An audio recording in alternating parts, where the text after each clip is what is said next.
ഇവിടെ നമ്മൾ നോക്കാനായിട്ട് പോകുന്നത് ആൾക്കാർ ഇഷ്ടപ്പെടാത്ത രണ്ട് തരം സ്വഭാവങ്ങളെ പറ്റിയിട്ടാണ്. ഇങ്ങനെ ഈ രണ്ട് സ്വഭാവമുള്ള ആൾക്കാരെ ആരും തന്നെ ഇഷ്ടപ്പെടുകയില്ല. ഇങ്ങനെയുള്ള സ്വഭാവം നിങ്ങൾക്കുണ്ട് എന്നുണ്ടെങ്കിൽ എത്രയും പെട്ടെന്ന് മാറ്റുന്നതായിരിക്കും നല്ലത്. ഏതൊക്കെയാണ് എന്ന് നോക്കാം. ഈ ഷെയ്മിങ് എപ്പോഴും ആൾക്കാരെ അവരെ ബോഡി ഷെയ്മിങ് ചെയ്തുകൊണ്ടിരിക്കുക.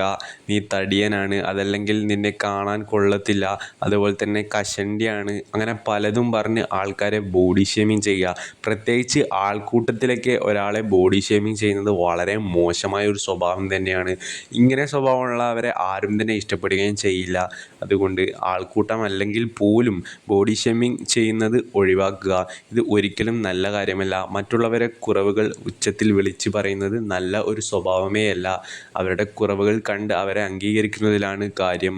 അതുകൊണ്ട് തന്നെ ബോഡി ഷെയ്മിങ് ചെയ്യുന്ന ഒരു സ്വഭാവമുള്ള ആൾക്കാരെ ആരും തന്നെ ഇഷ്ടപ്പെടുകയില്ല. ഇങ്ങനെയുള്ള സ്വഭാവം നിങ്ങൾക്കുണ്ട് എന്നുണ്ടെങ്കിൽ എത്രയും പെട്ടെന്ന് അത് മാറ്റേണ്ടത് അത്യാവശ്യമാണ്. പറയുക എപ്പോഴും കളവ് പറഞ്ഞ് നടക്കുന്ന ആൾക്കാരെ ആരും തന്നെ ഇഷ്ടപ്പെടുകയില്ല. ഇങ്ങനെയുള്ള ആൾക്കാരെ ആരും തന്നെ ട്രസ്റ്റും ചെയ്യത്തില്ല. അതുകൊണ്ട് എപ്പോഴും കളവ് പറഞ്ഞ് നടക്കുന്ന ആൾക്കാരാണ് നിങ്ങൾ എന്നുണ്ടെങ്കിൽ എത്രയും പെട്ടെന്ന് ആ സ്വഭാവം മാറ്റുക. എപ്പോഴും സത്യസന്ധനായി ഇരിക്കാനായി ശ്രമിക്കുക. ഇങ്ങനെയുള്ള സ്വഭാവമുള്ള ആൾക്കാരെ ആരും തന്നെ ഇഷ്ടപ്പെടുകയില്ല. ആർക്കും തന്നെ വിശ്വാസവും ഉണ്ടാവുകയില്ല. അതുകൊണ്ട് ഈ സ്വഭാവം നിങ്ങൾക്കുണ്ട് എന്നുണ്ടെങ്കിൽ എത്രയും പെട്ടെന്ന് അത് മാറ്റുക. ഈ രണ്ട് സ്വഭാവത്തിൽ ഏതെങ്കിലും ഒന്നുണ്ടെങ്കിലും അതും മാറ്റാനായി ശ്രമിക്കുക. അതുപോലെ തന്നെ ഇന്നത്തെ വീഡിയോയിൽ നമ്മൾ നോക്കിയത് ആർക്കും ഇഷ്ടപ്പെടാൻ സാധ്യതയില്ലാത്ത അല്ലെങ്കിൽ ആർക്കും ഇഷ്ടമല്ലാത്ത രണ്ട് തരം സ്വഭാവങ്ങളെ പറ്റിയിട്ടാണ്. മറ്റൊരു നല്ല വിഷയമായി മറ്റൊരു വീഡിയോയിൽ കാണാം.